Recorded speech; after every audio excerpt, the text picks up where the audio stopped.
Hello and welcome to KPBS News This Week. I'm Amitha Sharma. This is a new program we're launching to showcase some of the best original reporting from KPBS News. For more than a year, we've been telling you the story of COVID-19 in San Diego, and we'll stay on top of it. Coming up, a big moment for San Diego's tourism industry. KPBS reporter Matt Hoffman will tell us about the return of cruises this summer. This week, an appeals court put a stay on a ruling that would upend California's assault weapons ban.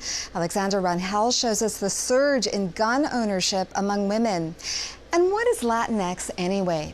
KPBS racial justice and social equity reporter Christina Kim explores the meaning of this new term and who's choosing to use it.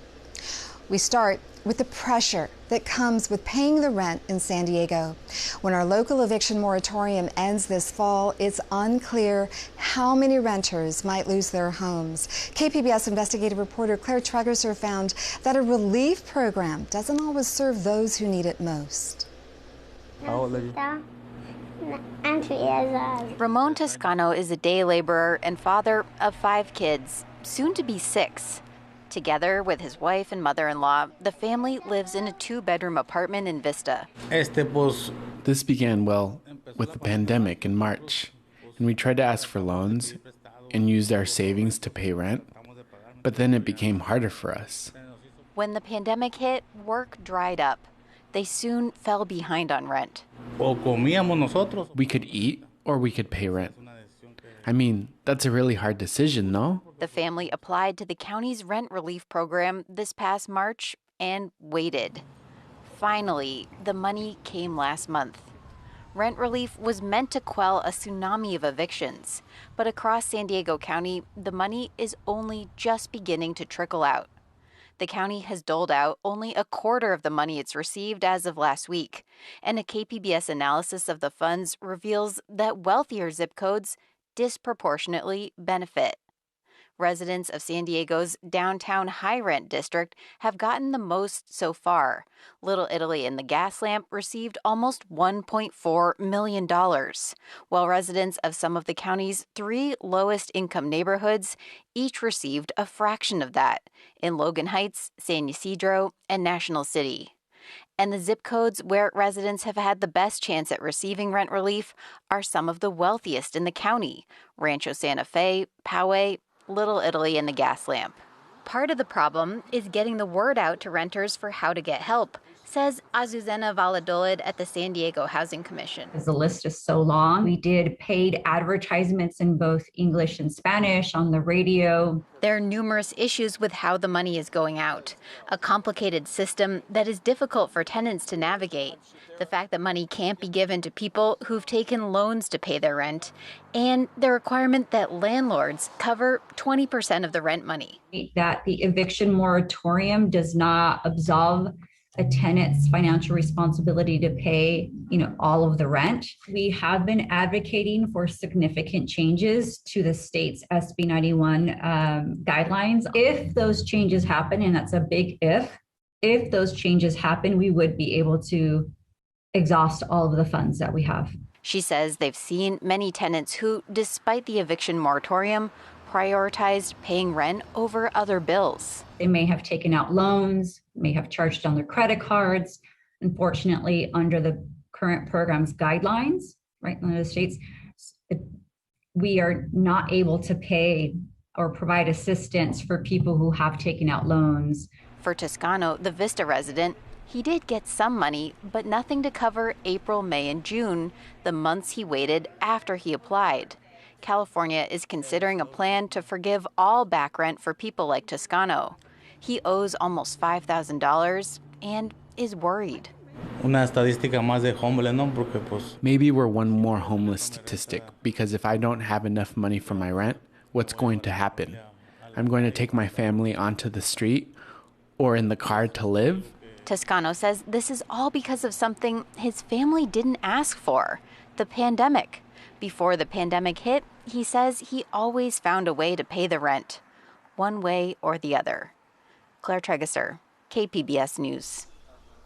Claire Tregesser and Christina Kim reported on this two-part feature. You can watch these stories and stream episodes of KPBS Evening Edition on the KPBS YouTube page.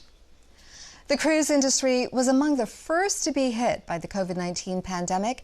KPBS health reporter Matt Hoffman tells us about its comeback and how vaccinations are a top priority. These gigantic ships haven't been hanging around at the port for the last year and a half. At the B Street Pier, Holland America Lines is announcing a return to cruising after more than a year of coronavirus restrictions. This is yet another sign in the resurgence of our economy post-pandemic. For months, officials have been working with the Centers for Disease Control and Prevention to bring the industry back. Clearly, with vaccination rates going up, infection rates coming down, the CDC really feels like it's time to start opening. And working together, we've come up with a way to do that in a safe way. Holland America Line President Gus Antorcha says to get cruising again, the CDC wants employees vaccinated. And with the help of Sharp Healthcare, now more than 500 crew members have gotten their shots. They very much wanted to ensure that their crew were absolutely safe. And because they're ensuring their crew's safe, they're ensuring that our passengers are safe. These vaccinations represent a return to normal for the cruising industry. And soon, instead of vaccinations happening in this room, it'll be full of passengers getting ready to set sail. Another health precaution, all passengers will have to prove they are vaccinated. That also means no wearing masks or social distancing on board. We've wanted to make it 100% normal for our guests. Full food and beverage operations, entertainment operations running. We have taken significant precautions with the back of the house as well as with our crew. Our crew initially will be wearing masks. We've also upgraded our HVAC systems. Starting in September, there will be more than 40 Holland America cruises to Mexico, Hawaii, and along California's coasts. Ships like this can accommodate more than 2,500 passengers, but officials will gradually scale up capacity. Initially, we're going to start with 50-60% capacity. We'll see between now and September, and then we'll take it up from there. I think by the fall, we'll probably be operating closer to 100%. The Port of San Diego estimates every cruise ship brings in around $2 million in revenue for the local economy. Passengers stay in our hotels, they eat in our restaurants, they shop in our stores. Over the last 14 months or so, cruise ships have been anchored off the coast of California, coming into port just once a month for fuel and supplies. There are 4 other cruise lines that operate here, but at least one has said it does not plan to offer any trips this year. If we have 70 or 80 calls this year, that's lower than pre-pandemic. But that's a pretty good start in terms of getting back the business and recovering from zero. Matt Hoffman, KPBS News. Our COVID-19 live blog has been one of the most popular features on kpbs.org throughout the pandemic. Here are some of the other big stories this week. California is offering a digital record of your COVID-19 vaccine. The fire that burned this week in North County near the Palo Reservation was a powerful reminder that fire season is here, and the racist taunting after a basketball game at Coronado High School made national headlines. Those are just some of the top stories this week at kpbs.org. Wildfire risk is one of the reasons people in Rancho Penasquitos are opposed to building on an abandoned golf course. KPBS reporter Alexander Wynn shows us the plans for this portion of North County. The fire safety and evacuation plans in place are not enough to serve the community today. This is the Millennium PQ project. Right above that is the old Doubletree Golf Resort. That's where the city approved a plan to build more than 500 high-density homes. And residents here say the city didn't take into account the fire danger. The development is known as the Junipers. It will add 536 units to Rancho Penasquitos. It is next to 2 existing projects, the nearly complete 601-unit Pacific Village and a 331-unit Millennium PQ. In total, it will add more than 3,000 cars to the area. Kate Glenn is the Rancho Penasquitos Town Council president. She's worried the added congestions would affect wildfire evacuations, making it harder for residents to leave quickly. It's just an incomplete option for future growth. In the past 20 years, Rancho Penasquitos was evacuated at least 5 times. Lennar Homes is the Junipers developer. In a statement to KPBS, Lennar's San Diego Division President Ryan Green says this project was a result of 5 years of outreach with residents, and the project has undergone rigorous and thorough environmental review and won unanimous approval from both the Planning Commission and the City Council. Lennar plans to add 3 new emergency access routes that it says will cut evacuation times in half. One of those proposed routes is between Andorra Way and Corte do Raposo. It was added as a last-minute requirement. Right now, it is about 18 feet across, and the plan calls for it to be extended to about 24 feet. Still, residents says it's not enough to deal with the fire danger. Ronald Askelin is with the Penasquitos Northeast Action Group. His group is a vocal opponent of the project. He says the area's infrastructure has not kept up with developments. So what you're seeing right here is 40-year-old infrastructure, one way in, one way out, not a whole lot different than Paradise as far as an evacuation scenario. His group wants road improvements and a second exit to the 15th freeway for a speedy evacuation. Penasquito Council member Marnie Von Wilbert says her concerns were eased after the city's fire department says the project will improve fire evacuation. Still, she lobbied for the emergency evacuation route at Andorra Way. I required that to be completed first to the satisfaction of our city engineer before anyone can move into the project. Residents says they are not against development. They just want it done the right way. Some residents are looking to challenge the environmental impact report. In Rancho Penasquitos, Alexander Nguyen, KPBS News. And a warning on this next story. It includes video of gun use. California's assault weapons ban will stay in place as a federal appeals court reviews the ruling that would strike it down. As Alexandra Rangel shows us, the recent uptick in gun ownership is much more nuanced, and women are a big part of it. Not Me SD is our initiative to stop domestic violence and sexual assault. It's women mentoring women through the male-dominated world of firearms. Today we have 10 ladies who are learning how to shoot. It's a variety of experience levels. Some of them have never touched a gun before. San Diego County gun owners launched the initiative Not Me SD 2 years ago. It's a program focused on helping women protect themselves and their loved ones. Every woman who goes through the training is paired with a female mentor who teaches them everything from learning how to shoot a gun to gun safety, as well as the steps it takes to apply for a concealed carry weapons permit. But what we're doing is leveraging our expertise as gun owners to be able to help increase women's ability to stop domestic violence and sexual assault. Wendy Hoffin, the director of Not Me SD, says the program stemmed from her own experience. I didn't know where to start. I didn't know what to do. There's just so many questions to ask. You know, even figuring out what questions to ask was really complicated. Hoffin says the program sparked even more interest during the pandemic. So we definitely saw a huge increase during the pandemic. Women who were on the fence about gun ownership realized that they needed to be able to take their safety into their own hands. Following a global pandemic and political unrest, 2020 saw the biggest increase in gun sales. The National Shooting Sports Foundation estimates 8.4 million people bought a firearm for the first time last year, and nearly half of those buyers were women. Hoffin says it's women from all walks of life that are wanting to learn about gun ownership. Young women who are, in their early 20s. We've got older women who are in their 80s who are living alone and really need to be able to protect themselves. In just 2 years, Not Me SD has helped 320 women become gun owners, and that number is expected to grow. The program is so popular that spots to participate get filled up to 6 months in advance.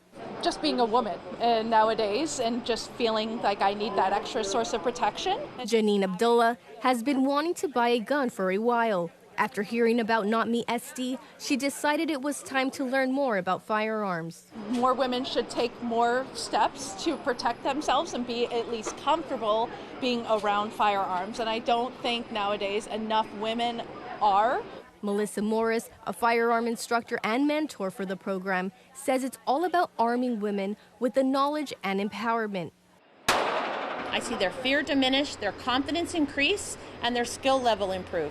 Morris says it's not uncommon for women to be nervous about gun ownership, especially when they're coming out of a domestic violence relationship. Deputy District Attorney and President of the Domestic Violence Council, Claudia Grosso, says there was a 3% increase in domestic violence cases last year. That's more than 17,600 cases reported to law enforcement in just 1 year. We fear that as we open up more and more, we are going to get those victims that are going to report those cases that happened during the shutdown when they were not able to report and were, in essence, trapped in the home. Although self-defense isn't one of the main focal points of the Domestic Violence Council, they do provide resources to help victims overcome their trauma. Leap to Success is one that is basically empowerment classes, and not necessarily self-defense, but more empowerment, how to assert yourself, how to basically say, you know, this is what I want. Grosso also encourages victims to have a safety plan. Tips like carrying a cell phone and having a safety word in case you need help. If you don't even want to own a firearm, but you just think that it would be helpful for you to know how to safely operate one, then this is a perfect place to learn that.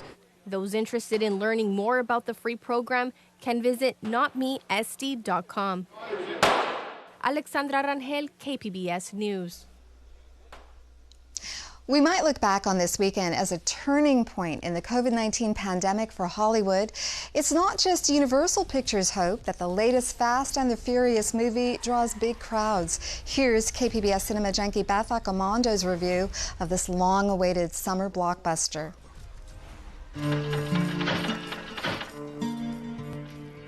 We've gone through a year that tested us, but we're starting to see the promise of a new day. Theaters are now open at full capacity, and Vin Diesel, is personally asking people to return to cinemas. Where we all came together to be entertained, to escape, to go someplace new. Well, F9 doesn't really take us someplace new, but it takes the familiar Fast and Furious formula of family, betrayal, revenge, and crazy car shenanigans and turns it up to 11. Okay, maybe 12. I was fully expecting it to be big, dumb, and fun, but the level of dumb gets taken through the stratosphere this time. Justin Lin returns to direct his 5th installment in the saga. I have to give him credit, or blame, depending on how important you think it is for a film to obey the laws of physics, for making the franchise so ridiculously over the top that your jaw just drops and you have to laugh. Some may laugh at it with snide disapproval, but I see the films as so embracing of their ludicrousness that I can't help but be entertained.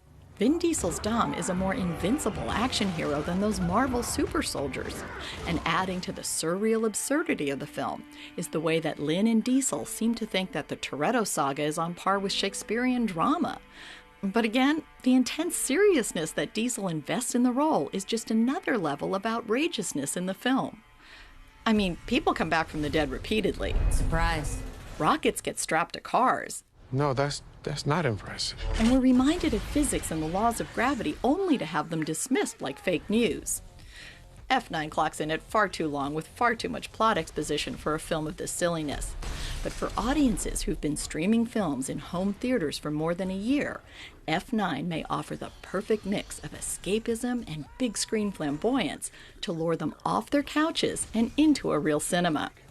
I can't say F9 is a good film, but it certainly is an entertaining spectacle of extreme stunts that could put the pandemic in the rearview mirror for at least 145 minutes.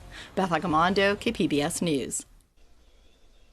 From muscle cars on the big screen to classic cars on the streets of Escondido, Tanya Thorne shows us a summer tradition is back with a few changes. Bob Enlow dusts off his '59 Chevy Impala and cranks the engine. Bob and his wife Nancy had a Friday night tradition before the pandemic hit.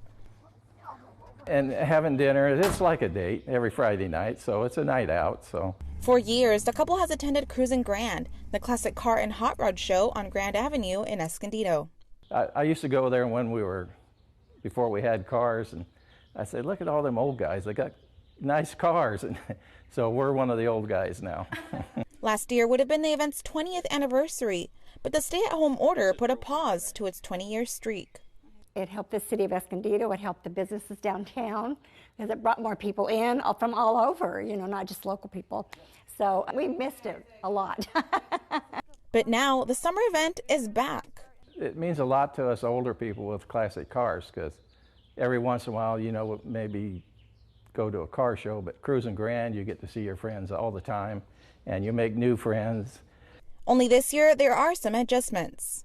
There won't be any cruising because of outdoor dining in the downtown area. Instead, Grand Avenue will be closed to car traffic in both directions, and the classic cars will all be parked, giving visitors a chance for an up-close look.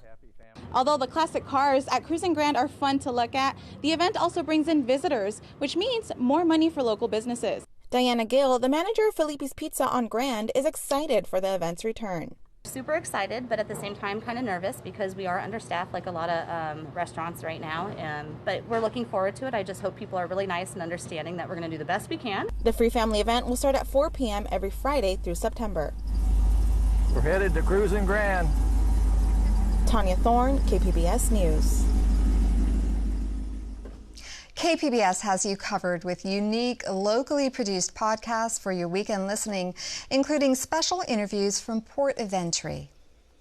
I think we should hack mythology, and I'm going to create this warrior princess, and it's going to be a metaphor for today, and it's going to be a metaphor for the history of the women of Mexico who don't get credit for being warriors.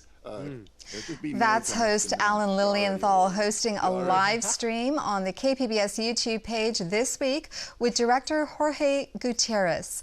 It's just one example of the unique content from our KPBS on our digital platforms, including a new episode of the Port of Entry podcast released this weekend.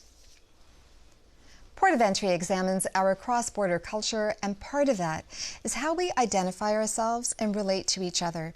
KPBS race and equity reporter Christina Kim talks with people about what works for them and how they feel about the term Latinx.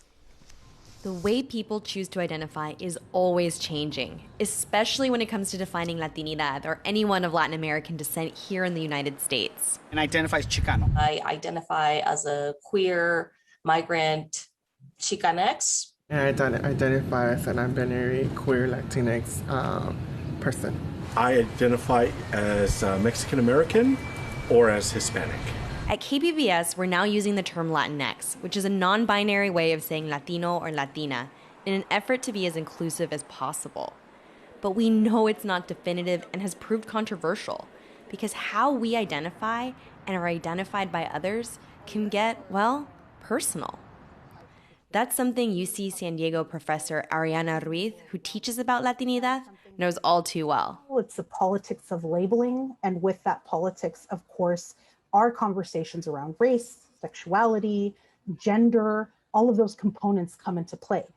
So that is something that, again, it's so personal that it is one that is emotive. It's one that people have strong feelings about and will lead to very lively conversations and debate. Which is why we asked you, our audience, to share how you identify and your thoughts on the X in Latinx.